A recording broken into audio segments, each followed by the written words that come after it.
오늘 하나님께서 우리에게 주시는 말씀은 창세기 49장입니다. 창세기 49장 22절로 26절까지 말씀을 한 절씩 교독하시겠습니다. 창립 4주년을 허락하신 하나님께 감사드립니다. 오늘 요셉이 받은 축복, 그 축복이 우리 교회에게 임했고 또 앞으로 임할 줄로 믿습니다.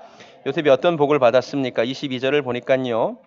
요셉은 무성한 가지 곧 샘 곁에 무성한 가지라 그 가지가 담을 넘었도다라고 되어 있습니다. 예, 담을 넘은 가지. 사진을 하나 보여주시면 바로 이렇게 담을 넘어간 거죠. 요셉의 이름 자체가 그가 더하실 것이다 라는 뜻입니다. 요셉은 그의 이름 뜻대로 더하는 복을 받았습니다. 무성한 가지, 넘어가는 가지가 되었습니다. 창립 4주년을 맞은 우리 교회도 돌아보니까 담을 넘은 가지가 된 것 같습니다. 우리 교회에 속한 성도님들에게도 또한 이런 복이 있기를 소망합니다. 담을 넘는다는 것은 무슨 뜻일까요? 한계와 장애물을 극복한다는 의미일 것입니다. 각자에게 담이 있습니다. 그 담을 넘어가는 것이 은혜입니다. 우리 교회가 정말 담을 넘었더라고요. 이 시대가요, 개척이 안 되는 시대입니다. 100개 교회가 개척되면 한 개 교회가 살아남는 시대입니다. 이런 시대적 한계를 하나님의 은혜로 우리 교회가 넘어간 겁니다. 할렐루야. 이민교회는 더더욱 어려워요. 근데 이 이민교회가 목회가 어렵다는 이 환경적 장애를 담을 하나님이 넘어가게 하셨다라는 생각이 들었어요. 우리 교회에 속한 여러분도 각자 여러분을 가로막고 있는 장애물들이 있습니다. 담들이 있습니다. 그 담을 넘어가는 은혜가 있기를 축원합니다.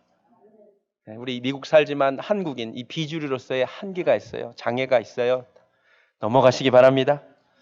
또 죄악의 담에 둘러싸여 있는 사람들도 있어요. 그 죄악의 담에 갇혀 살지 마시고 죄악의 담을 넘어가시기를 바랍니다. 나는 안 된다. 이런 생각의 담에 갇혀 있는 사람들이 있어요. 그 담을 넘어가시기 바랍니다. 요셉이 진짜 인생이 담을 넘은 인생입니다. 일단 그가 11번째 아들입니다. 이스라엘 사회에는요, 장남이 아니면 아무 의미가 없어요. 둘째나 셋째 되면 그래도 기대를 가져볼 수 있죠. 형이 혹시 잘못될 수 있으니까. 11번째 아들에게 무슨 소망이 있겠습니까? 그런데 11번째 아들이 가장 큰 축복의 통로가 됩니다. 담을 넘었죠. 환경적으로도 굉장히 어려운 담에 둘러싸여 있었는데요. 아버지가 나를 너무 이뻐해 준 것까지 좋은데 아버지가 너무 눈치 없게 나를 이뻐해서 형제들에게 왕따를 당했죠. 어머니가 일찍 돌아가셨습니다. 그래서 어머니에게 받을 충분한 사랑을 받지 못했습니다. 형들에게 미움을 받은 정도가 아니라 세상에 팔리기도 했습니다. 여러분, 형제들에게 의해서 팔렸다는 이 배신감이 얼마나 크겠습니까? 억울한 감옥살이도 했습니다. 요셉을 둘러싼 여러분 이 담이요 어마어마했어요. 그런데 그 담을 넘어서 요셉은 이집트의 총리가 되었습니다. 진짜 그의 인생이 담을 넘어간 인생입니다. 후손도 가만히 보니까요 11번째 아들인데도 그 후손이 가장 번성했습니다. 나중에 12지파가 가나안 땅을 기업으로 받는데요. 요셉의 후손만 2몫을 받죠.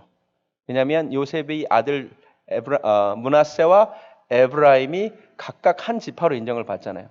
그런데 또 므낫세의 절반은 또 요단강 동편의 땅을 얻었거든요. 그래서 사실은 다른 지파들보다 3배의 몫을 받아요. 지도로 보면 이렇습니다. 므낫세, 에브라임. 여러분, 이스라엘 땅의 거의 절반을 요셉 지파가 차지하고 있어요. 진짜로 그의 인생이 11번째 아들로 태어났는데 가장 무성하고 가장 담을 넘은 가지가 되었습니다. 이 은혜가 우리 교회에 있기를 원하고 이 은혜가 여러분에게 있기를 원합니다. 두 번째, 담을 넘었다는 것은요, 단순히 장애물을 극복했다는 것이 아니라 선한 영향력을 끼치고 복을 담 밖에 있는 사람들과 나누는 존재가 되었다는 의미이기도 합니다. 맞습니까? 우리 교회가 담을 넘어 이제는 우리 교회라는 울타리 안만이 아니라 이 울타리 바깥에 이 세상을 향한 거룩한 부담감을 가지기를 원합니다. 아틀란타라는 이 지형적 담 울타리를 넘어 미주와 온 세계에 선한 영향력을 끼치는 교회가 되기를 원합니다. 이게 담을 넘는다는 거죠. 저는 성결교회에 속해 있는데 이 성결교회라는 교단의 울타리를 넘어 많은 교회에 선한 영향력 끼치기를 원합니다. 이민교회라는 울타리를 넘어 한국에 있는 모국교회에도 선한 영향력을 미치는 가지 되기 원합니다. 주는 교회 되기 원합니다. 우리만 복을 누리지 않고 흘려 내보내는 교회 되기 원합니다. 구제 사역이 더 많아지기 원합니다. 우리 교회가 돕는 선교사님들이 더 많아지기 원합니다. 우리 교회가 돕는 미자립 교회들이 더 많아지기 원합니다. 이게 담을 넘는다는 거죠. 열매를 우리끼리 먹기를 원하거나 남들이 우리 열매 따먹는다고 싫어하지 않기를 원합니다. 현재 한 재정의 15% 정도가 선교와 구제와 장학으로 나가고 있는데 더 나가기를 원하고요. 남들과 나눠 먹는다고 싫어하는 이런 사람들 되지 않기를 원합니다. 마땅한 사진이 없어서 별로 안 좋아하잖아요.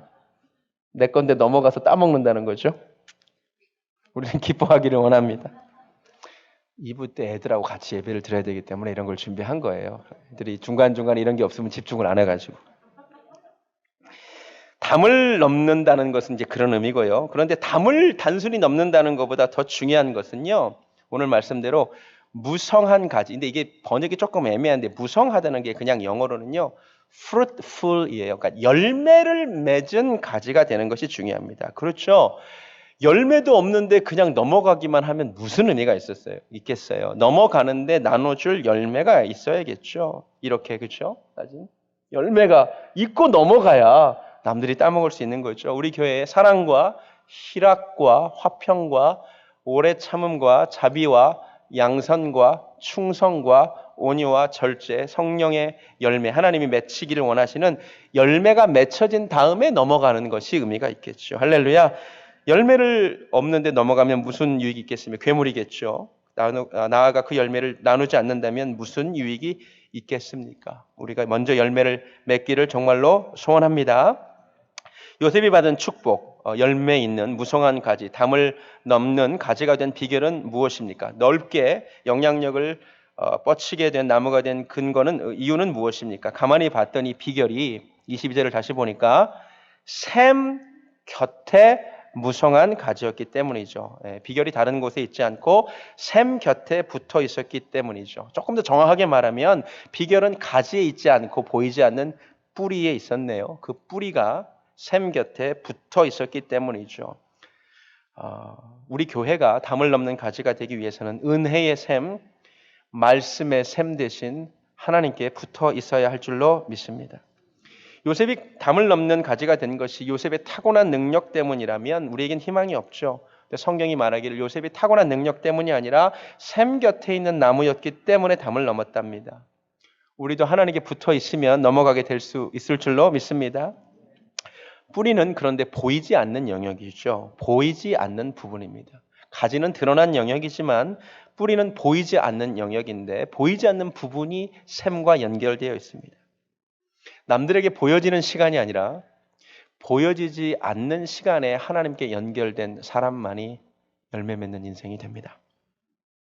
남들에게 보여지는 이 예배 시간이 아니라 보여지지 않는 시간에 집에 혼자 있을 때 아침에 일찍 일어나서 밤에 자기 전에 하나님과 연결된 자들만이 열매 맺는 인생, 담을 넘어가는 인생이 될 수 있습니다. 보이지 않는 시간에 하나님과 연결되시기를 바랍니다. 또 하나 중요한 사실이 있습니다. 제가 처음에 본문을 22절까지만 택했는데 조금 더 읽어보니까 요셉의 축복이 22절로 끝나지 않다는 것을 알게 됐고요. 요셉이 복받은 이유를 또 한 가지를 밝히고 있음을 알게 되었습니다. 23절을 볼까요? 활 쏘는 자가 그를 학대하며 적개심을 가지고 그를 쏘았으나, 그렇죠. 요셉에게는 적들이 정말 많았습니다. 자기 형제들이 적이었죠. 요셉을 향하여 화살을 쏘아댔죠. 보디발의 아내도 모함을 하면서 쏘아댔죠. 주변에 그를 시기했던 얼마나 많은 사람들이 화살을 쏘았겠습니까? 무서운 공격이죠. 학대하며 적개심을 가지고 쏘았으니까. 그런데 24절을 한번 보시기 바랍니다. 요셉의 활은 도리어 굳세며 그의 팔은 힘이 있으니 이는 야곱의 전능자 이스라엘의 반석인 목자의 손을 힘입으리라. 얼핏 읽으면 그들이 활을 쏴댔는데 요셉이 더 크게 쏴댔다고 느껴집니다. 그런데 성경은 이렇게 말하고 있죠. 요셉의 화살이 더 강하며 요셉이 더 강한 화살을 그에게 쐈다고 말하고 있지 않다는 것을 주목하셔야 됩니다. 그냥 요셉의 활이 굉장히 강했는데 그 강한 활을 강한 힘으로 붙들고 있었기 때문이다라고 말하고 있습니다. 여러분 잘 보세요. 화살을 쏴보신 적 있으신가요? 요새 활을 쏠 때 힘이 많이 들어가는 상태가 언제인 줄 아세요? 다음 사진 보여주시면 이거예요. 이거. 쏘지 않고 계속 붙들고 있는 게 이게 제일 힘들어가는 상태인 거 아세요? 쏴버리는 건 쉬워요. 그런데 쏘지 않고 이 상태가 가장 많은 힘이 들어가는 상태입니다. 오늘 성경은 요셉의 활이 힘이 있었다. 그 팔에 힘이 있었다라고 말하고 있지 강한 화살로 그에게 쐈다고 말하고 있지 않습니다. 형들이 그에게 많은 화살을 쐈으나 그는 강한 힘으로 활을 그냥 들고 있습니다. 그 힘을 하나님이 주셨답니다. 무슨 말입니까? 요셉이 번성했던 이유, 그는 자기를 향하여 많은 화살을 쏜 이들을 향하여 화살을 쏘지 않았습니다. 그냥 강한 활로 붙들고 있었습니다. 그는 용서한 사람이었습니다. 그가 아들을 낳고 아들의 이름을 아주 의미심장하게 짓습니다. 창세기 41장. 창세기 41장.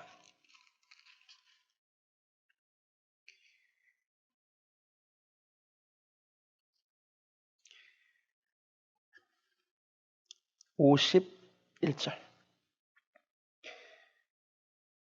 요셉이 그의 장남의 이름을 므낫세라 하였으니 하나님이 내게 내 모든 고난과 내 아버지의 온 집 일을 잊어버리게 하셨다 하며 차남의 이름을 에브라임이라 하였으니 하나님이 나를 내가 수고한 땅에서 번성하게 하셨다 함이었더라. 아이를 낳고 첫 애 이름을 뭐로 지냐면 복수라고 짓지 않습니다. 안갚음이라고 짓지 않습니다. 우리 고사 있죠. 와신상담. 요셉은 므낫세라고 짓습니다. 잊어버리겠다. 형들의 일을 나는 잊어버리겠다. 형들이 나를 향해 화살을 쐈지만 나는 잊어버리겠다. 그랬더니 하나님이 둘째 아들 에브라임을 주시면서 이름을 번성하게 하신 거죠. fruitful, 열매 맺게 하신 거죠. 그의 자식들에게 이름을 짓는 모습을 보십시오. 요셉이 fruitful, 번성한 존재가 될 수 있었던 이유는 그런 과거의 일을 용서하고 잊어버렸기 때문입니다. 아멘. 여러분 쉽게 얘기할게요. 여러분에게 아픈 말에 화살을 쏘아대는 사람이 있어요? 없어요? 있어요. 그 화살을 쏘아댈 때 나도 같이 더 강한 화살로 쏘아주고 싶을 때가 있어요? 없어요? 쏴세요 또? 근데 그러면 요셉이 못 되는 거예요. 부부싸움이 왜 일어나죠? 서로 네가 쐈다 이거야 나한테. 그럼 우리가 더 강하게 쏴주고 싶은 거죠. 그죠? 그래 안 그래요? 아내가 남자의 자존심을 건들면 꼴의 남자라고 막 이러지 말라 그랬죠. 그러면 이제 남자가 부글부글 끓는 거죠. 어떻게 하면 더 강한 화살로 쏘아줄까? 근데 그걸 안 쏘고 버티는 거야. 강한 힘으로 버티는 거야. 근데 이 힘을 누가 주셔요? 하나님이 주셔요. 버티는 거야. 강한 활로 버티는 거야. 그러면 요셉이 될 수 있을 줄로 믿습니다. 친구가 여러분을 때렸어요. 더 세게 때리면 어떻게 돼요? 네버 엔딩 스토리야. 더 세게 때려 서로. 그러다가 주먹질하고. 그러지 말고 또 때리고 싶은 손을 강한 힘으로 콕 참는 거야. 하나님이 주시는 힘으로. 그게 요셉이 되는 길인 줄로 믿습니다.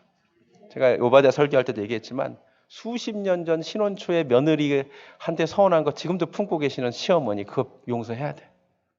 수십 년 전 그 시어머니가 나한테 잘못한 그거 지금도 잡고 계시는 며느리 그거 이제 용서하고 잊어버려야 돼. 할렐루야. 그런 애가 있기를 바랍니다.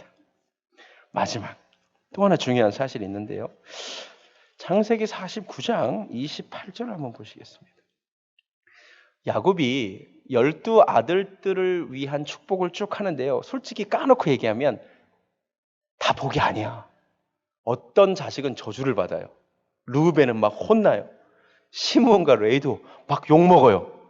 누구는 욕먹고 누구는 막 복을 받아요. 얼핏 들으면 아버지가 참 불공평하다 싶기도 하죠. 근데 성령의 감동에 의해서 야곱이 12 아들을 축복하고 혹은 저주한 다음에 이렇게 마무리가 되고 있다는 사실을 발견했어요. 28절. 이들은 이스라엘의 12지파라 이와 같이 그들의 아버지가 그들에게 말하고 그들에게 축복하였으니 그 다음에 줄치세요. 곧 그들 각 사람의 분량대로 축복하였더라. 이 영어로 이렇게 되어 있습니다. He blessed them, giving each the blessing appropriate to him. 각자 알맞은 복을 줬다는 거예요. 이게 굉장히 무서운 표현입니다. 누구는 더 많이 축복을 줬고 누구는 조금 책망을 했는데 특별히 요셉은 엄청나게 많은 복을 받았는데 왜 요셉에게 그렇게 특별한 축복을 아버지가 하셨느냐? 성경이 밝히고 있는데 appropriate. 이 복이 그들에게 합당한 복들이었다. 이 복들을 받을 만한 사람들이었다는 거죠. 굉장히 중요한 겁니다. 여러분 마태복음의 그 달란트 비유도 가만히 보면 예수님께서 그 재능대로 달란트를 나눠줬어요.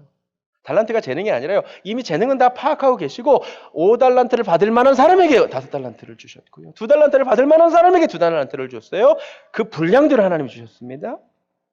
요셉은요. 다시 말하면 뒤집으면 그런 복을 받기에 합당한 사람이 되어 있었던 거죠. 담을 넘어가도 되는 복을 받기에 합당한 사람이었던 거죠. 이게 왜 중요하냐? 어떤 사람은요. 담을 넘어가는 복을 받는 것이 그 사람에게도 재앙이고 남들에게도 재앙인 사람이 있어요. 예를 들어 이 사람이 담을 넘어간 사람이에요. 자기의 영향력을 훨씬 넘어가서 온 세계를 전쟁의 위험에 빠뜨린 사람이에요. 맞아요? 히틀러도 담 넘어간 사람이에요. 근데 이 사람이 합당한 사람이 아니야. 이 사람은 그런 복을 받으면 안 되는 사람이야. 그런 권력을 가지면 안 되는 사람이에요. 맞아요? 안 맞아요? 고마워요. 가시나무가 있어, 가시나무. 이런 가시나무가 담장을 아무리 넘어가 봐야 한들 그게 복이겠냐고. 잘라야지. 오늘 설교가 아주 그냥 인터랙션이 좋습니다. 그럼 잘 들으세요. 우리가 요셉의 복을 받는 것보다 더 중요한 것은 그 복을 받기에 합당한 존재가 되는 것입니다. 내가 가시나무 같은데 복 받아서 뭐 할래요? 가시나무 같은데 담장을 넘어가서 뭐 할래요? 내가 열매를 가지고 있는 존재여야지 넘어가는 것이 축복인 줄로 믿습니다. 출애굽기 33장 19절에 이런 말씀을 합니다. 하나님께서 출애굽기 33장 19절 여호와께서 이르시되 내가 내 모든 선한 것을 내 앞으로 지나가게 하고 여호와 이름을 내 앞에 선포하리라. 그 다음 나는 은혜 베풀 자에게 옛날 번역에 은혜를 베풀 만한 자들에게 은혜를 베풀고 긍휼히 여길 만한 자에게 긍휼을 베푼 자라 그랬습니다. 정말 그래요. 우리가 하나님 앞에 요셉의 복을 구하기 전에 점검해야 될 것은 나는 이런 복을 받아도 되는 사람인가? 우리 교회는 그런 복을 받아도 정말 좋은 사람인가? 됨됨이가 먼저고 복은 나중입니다. 똑같은 물을 마셔도 똑같은 물을 마시지만 양은 우유를 만들어내죠. 오늘 애들 설교를 위해 많은 걸 준비했습니다. 똑같은 물을 마시는데 양은 우유를 만들어내고 똑같은 물을 마시는데 뱀은 독을 만들어내죠. 그래서 덜 잔인한 거 골랐어요. 진짜 중요하죠. 어떤 존재냐가 먼저입니다. 우리 교회가 먼저 좋은 교회 되기를 원합니다. 하나님이 복을 주시기 이런 복을 베델교회에 줘도 좋겠다. 합당한 교회 되기를 원합니다. 그래야 담장을 넘어가는 것이 복인 줄로 믿습니다. 여러분 인생이 복받기에 합당한 하나님 보시기에 알맞은 얘한테는 이런 복을 줘도 괜찮겠다. 이것에 합당한 사람이다. 이런 평가받기를 원합니다. 혹시라도 내가 이 교회가 넘어가는데 방해가 되는 담장은 되지 않기를 정말 원합니다. 말씀을 마칩니다. 창립 4주년을 맞아 요셉처럼 담을 넘은 무성한 베델교회 되기 원하고 주님께 붙어있기 원합니다. 과거를 잊고 용서하기 원합니다. 화살을 맞아도 나는 쏘지 않기를 원합니다. 복받을 만한 사람 되기를 원합니다. 찬양하겠습니다. 너는 담장 너머로 뻗은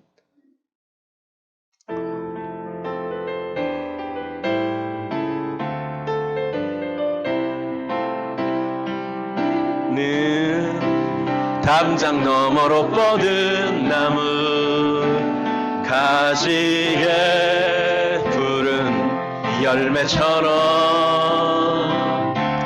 하나님의 귀한 축복이 삶에 가득히 넘쳐날 거야. 너는 어떤 시련이 와도 능히 이겨낼 강한 팔이 있어. 전능하신 하나님께서 너와 언제나 함께 하시니. 너는 하나님의 사랑, 아름다운 하나님의 사랑. 나는 널 위해 기도하며 내 길을 축복할 거야. 너는 하나님의 선물, 사랑스러운 하나님의 열매, 주의 품에 꼭 피는 나무가 되어줘. 기도하겠습니다. 하나님, 요셉이 받은 담을 넘어가는 무성한 가지가 되는 복을 구합니다. 우리 베델교회가 이민교회 아틀란타 이 작은 담을 넘어가 선한 영향력을 미치는 그런 교회 되기를 원합니다. 주님께 붙어 있게 하여 주시옵소서. 우리 교회만이 아니라 우리 성도님들이 아무도 보지 않는 그 시간에 하나님께 연결되게 하여 주시옵소서. 활을 쏘고 싶을 때 쏘는 것보다 더 강한 힘으로 그 화살을 붙들기를 원합니다. 용서하기 원합니다. 그럴 때, 잊어버릴 때에 하나님이 내 인생을 번성하게 하실 줄로 믿습니다. 복받을 만한 그릇 되기 원합니다. 복받을 만한 교회 되기 원하고 복받을 만한 인생 되기를 원합니다. 이제는 교회의 머리 되시는 우리 구주 예수 그리스도의 은혜와 4년간 한없는 은혜를 허락하신 하나님 아버지의 극진하신 사랑과 우리 가운데 거하시며 감동 주시고 역사하신 성령 하나님의 함께 하심이 오늘 창립 4주년을 맞아 담을 넘는 무성한 가지가 되기를 소원하는 사랑하는 베델교회 성도님들 머리 위에 지금부터 영원까지 함께 하시기를 간절히 축원하옵나이다. 아멘.